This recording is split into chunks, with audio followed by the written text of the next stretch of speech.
Já pensou em morrer e se encontrar cara a cara com Jesus? Foi exatamente isso que aconteceu com um jovem judeu que teve uma experiência impressionante, trazendo revelações sobre o futuro de Israel e do mundo que vão abalar suas crenças. Meu nome é Noah Elazar, e antes de tudo isso acontecer, eu era apenas mais um adolescente tentando achar meu caminho. Nasci e cresci em Haifa, uma cidade animada no norte de Israel, perto do mar e cheia de história. Meu pai é rabino em uma sinagoga tradicional do bairro, e minha mãe cuida da casa com aquele carinho que só mães judaicas sabem ter. Sou o mais velho de 3 irmãos, o responsável, como sempre dizem, mas para ser sincero, às vezes só queria desaparecer. Minha vida sempre foi marcada por regras, rituais, estudos e orações.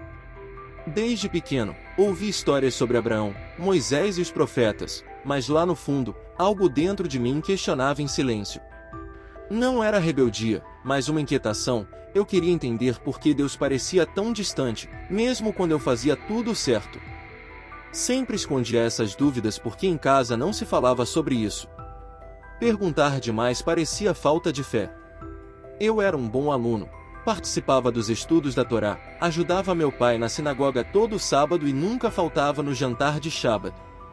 Por fora parecia firme, espiritual, mas por dentro me sentia dividido, como se estivesse vivendo um roteiro que não escrevi.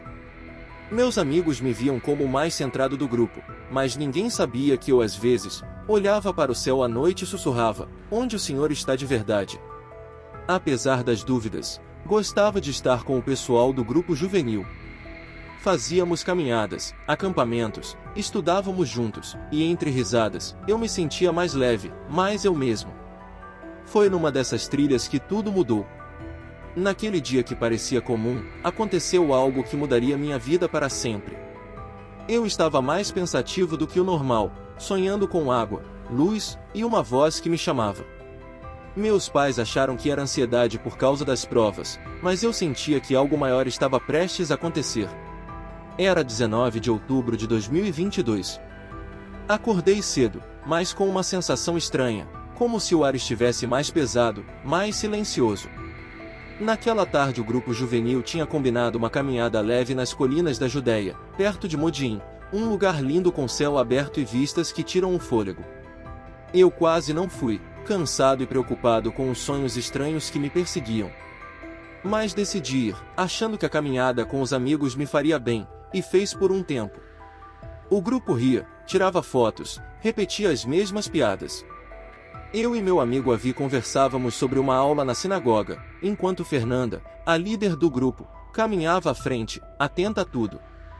Por volta das 16h30 da tarde, o céu começou a escurecer rapidamente, algo incomum. Foi ali que tudo aconteceu. Subi em uma pedra para tirar uma foto do vale. Segurei o celular e pensei, essa luz vai ficar incrível. Mas a luz que apareceu não era a do pôr do sol. Um clarão azul cortou o céu, como se o próprio céu tivesse se aberto. E então silêncio absoluto, nenhum som, nenhum trovão, só o clarão e o vazio. O raio caiu em mim. Senti meu corpo bater forte na pedra e depois rolar até o chão seco. Perdi os sentidos imediatamente. Meu coração parou, minha respiração sumiu. Um dos monitores correu para me ajudar, fazendo massagem cardíaca. Chamaram os serviços de emergência, mas por 7 minutos e 40 segundos eu estava declarado morto, sem batimentos, sem resposta cerebral, sem esperança. Mas o mais estranho é que não senti dor. Pelo contrário, senti paz. A primeira coisa que lembro foi de flutuar, como se me afastasse do meu corpo, das vozes ao redor. Eu via tudo claramente, mas parecia estar atrás de um vidro grosso. Vi meu corpo imóvel, cercado por rostos desesperados, Avi pálido, gritando algo inaudível, Fernanda ajoelhada, tentando ajudar. Lá embaixo era correria, mas onde eu estava era silêncio, um silêncio puro, sem medo ou dor, apenas uma sensação estranha de libertação. Algo me puxava suavemente para longe, não uma força física, mas uma presença invisível que sabia exatamente onde me levar. E então vi o túnel, não um túnel comum, mas feito de luz azul, parecendo respirar. As bordas pulsavam suavemente, como um coração calmo. Quando toquei aquela luz, algo indescritível aconteceu. Não foi choque nem calor, foi amor, um amor tão profundo que não há palavra para explicar. Era como se cada célula do meu corpo fosse lavada, tirando toda a vergonha, dúvida e medo. Só ficou pureza, uma alegria que fazia meu espírito querer chorar, mesmo sem lágrimas. O túnel me atraía com uma leveza irresistível, e eu sabia, com certeza que não vinha da mente, que algo grandioso me esperava do outro lado. E pela primeira vez, não quis voltar, me deixei ir. No fim do caminho, encontrei um jardim que não parecia deste mundo, como se o próprio céu tivesse florescido ali. As árvores cantavam com o vento, a grama tinha cheiro de lembrança boa, e o ar estava cheio de música sem instrumentos, era como se tudo soubesse que eu estava chegando.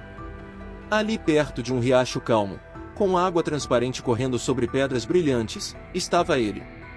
Um homem vestido de branco, mas não uma imagem pintada ou uma figura dos livros cristãos que eu evitava. Ele era real. Nos olhos dele havia algo que nenhum humano tem, universos inteiros, estrelas, lembranças, orações que eu nunca fiz. Ele falou meu nome, Noah. Não gritou, não sussurrou, mas aquela voz me atravessou como um trovão. Senti um abraço vindo de dentro para fora, um amor tão profundo que meu espírito queria chorar, mas não de tristeza, e sim de alívio. Era como se ele dissesse, sem precisar usar palavras, eu te conheço, estive ao seu lado o tempo todo. Minha alma gritou silenciosamente, sou judeu, por que estou vendo você? Ele sorriu, não um sorriso de compreensão, mas um sorriso que carregava a eternidade, de quem já viu e perdoou tudo. E então ele disse, Noah, eu nunca estive longe de você. Estive ao seu lado em cada passo, em cada silêncio, em cada dúvida que você teve quando olhou para o céu achando que ninguém estava ouvindo. Naquele momento eu estava completamente presente. Uma enxurrada de lembranças invadiu minha mente, cenas esquecidas, momentos que pareciam insignificantes até então. Dias em que escapei por pouco de acidentes, noites em que chorei sem motivo claro, ocasiões em que senti um consolo silencioso, que na época, achei ser apenas coincidência. Mas ali tudo ganhou sentido. Ele sempre esteve comigo. Então ele estendeu a mão. Era uma mão firme, serena, limpa. Quando tocou a minha, uma onda de calor e luz atravessou todo o meu ser. Não havia medo, não havia resistência, apenas entrega. Venha, ele disse, há algo que preciso lhe mostrar. Num piscar de olhos o jardim desapareceu, mas a paz ficou. Já não estávamos naquele lugar de flores e rios serenos, agora estávamos no alto de uma montanha tão elevada que parecia ser possível ver a terra inteira. Mas meus olhos se fixaram em um único ponto, Israel. Era como se eu estivesse vendo meu próprio coração pulsando diante de mim. O país não apenas existia, ele respirava. Do norte ao sul, uma luz dourada cobria as colinas, os vales, os campos. Jerusalém brilhava como um farol em meio à escuridão. Jesus permaneceu ao meu lado, contemplando a terra com intensidade. E então ele disse com uma voz que silenciava tudo, essa é a terra que pisei. Meu coração ainda pulsa nela. Não é apenas um território, é a lembrança viva das promessas do Pai. Mas de repente, aquela luz começou a esmaecer.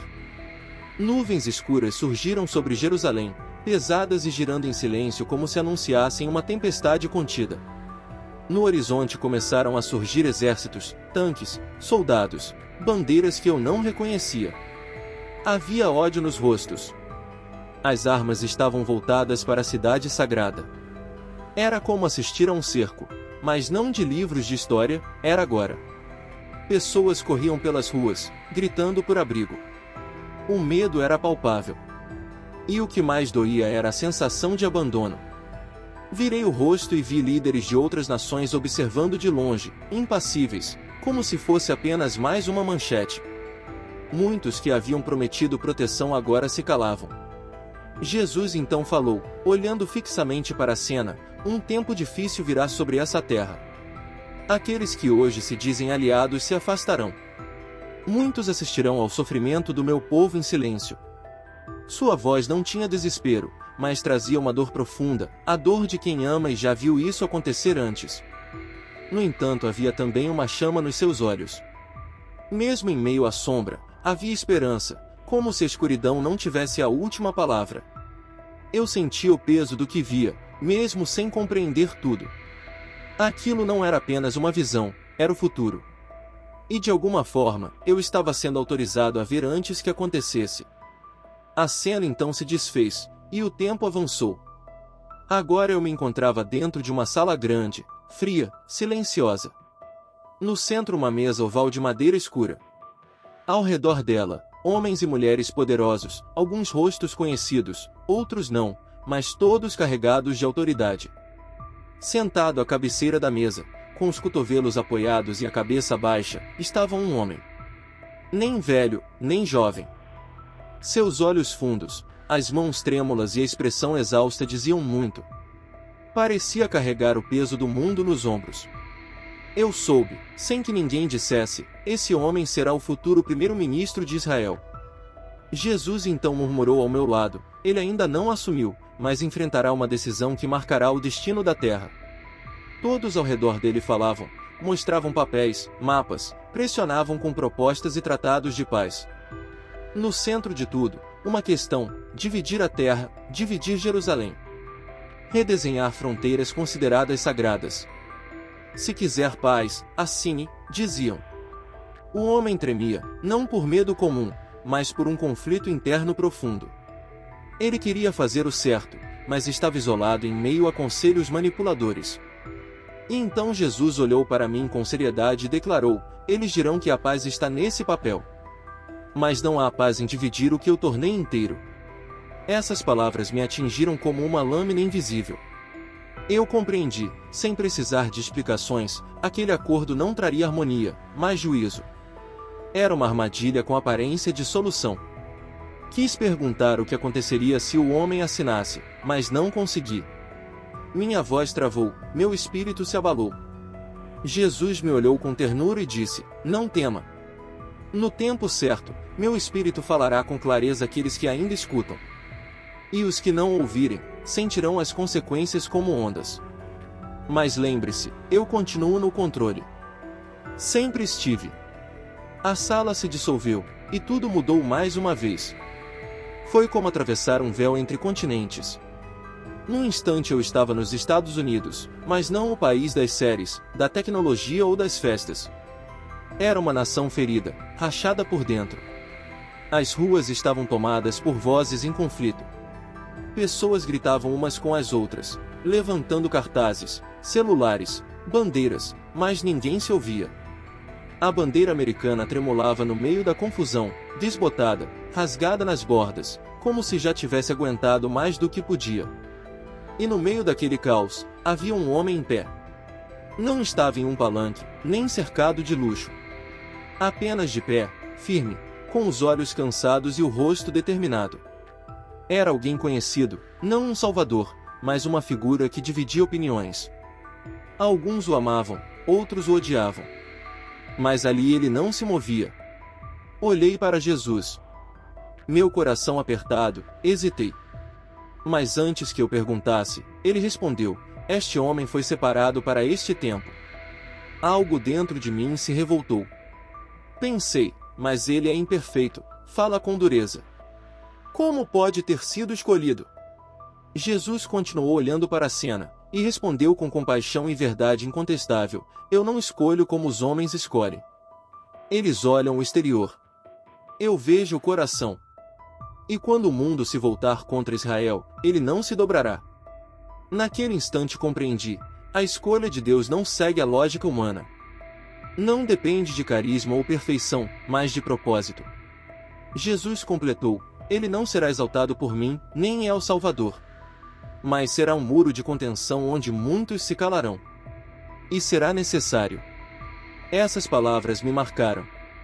Entendi que Deus pode usar o improvável para cumprir o inevitável. Quando a história chega ao seu ponto de ebulição, ele levanta vozes que nem sempre agradam, mas que cumprem sua vontade. A imagem ficou por mais alguns instantes. O homem firme, o mundo observando. E então, como um sopro apaga uma chama, a visão se desfez. Logo depois fui envolvido por uma luz dourada suave, como se o céu respirasse de novo. De repente eu estava de volta a Jerusalém. Mas não era a cidade que conheço das notícias ou das rezas. Era uma Jerusalém viva, sobrenatural. As pedras do chão pareciam pulsar reverência. O ar estava carregado de uma paz que eu nunca havia sentido. Meus olhos foram então guiados ao Muro das Lamentações. Mas o que vi ali tirou meu fôlego. Diante do muro, havia uma multidão. Mas não era composta apenas por judeus. Vi rostos de todos os cantos do mundo, homens e mulheres de diferentes idiomas, cores e tradições. Cristãos, muçulmanos, asiáticos, africanos, ocidentais, lado a lado. Alguns ajoelhados, outros de pé. Nenhum sinal de disputa, nenhuma tentativa de impor crenças. Todos estavam em oração, em lágrimas, em cânticos. Apesar das diferenças visíveis, havia algo invisível unindo a todos, uma presença suave, indescritível, mas inconfundível. Era como se o próprio céu estivesse entrelaçando corações com fios invisíveis de verdade e esperança. Jesus permanecia ao meu lado. Quando olhei para ele, percebi que sorria, seus olhos, cheios de lágrimas. Ele não proclamou uma profecia, nem falou sobre datas. Apenas murmurou, com uma ternura tão profunda que me desmontou por dentro: isso também acontecerá. Depois da escuridão, virá a luz. Muitos compreenderão enfim, que sempre chamaram pelo mesmo Deus, ainda que por nomes diferentes. Essas palavras não foram ditas apenas para informar. Elas tocaram minha alma como sementes vivas, plantadas em solo fértil. Eu não estava apenas assistindo a uma cena bonita, eu estava presenciando a revelação do plano de reconciliação de Deus. E essa reconciliação não viria da política, nem de tratados humanos, mas da verdade. Uma verdade que cura sem anular, que une sem apagar quem cada um é. Ali naquele instante sagrado, eu compreendi o real significado de Shalom. Não apenas a ausência de guerra, mas a presença plena de Deus. Fiquei ali em silêncio, observando. Meu coração ardia, não de tristeza, mas de uma esperança tão real que quase doía. Jesus não me disse quando aquilo se tornaria realidade, mas respondeu a pergunta que eu ainda nem havia feito, mais cedo do que muitos pensam. Mas não tão cedo quanto alguns desejam. O caminho exige coragem e nem todos estão prontos. Ainda assim, acontecerá. A imagem então começou a se dissipar, como um sonho que termina lentamente, deixando no ar um perfume que não se esquece. Mas o que vi naquele lugar nunca mais saiu de mim. Após essa visão, senti como se meu espírito estivesse transbordando. Era como beber de uma fonte inesgotável, e ao mesmo tempo, perceber que minha alma só podia conter até certo ponto.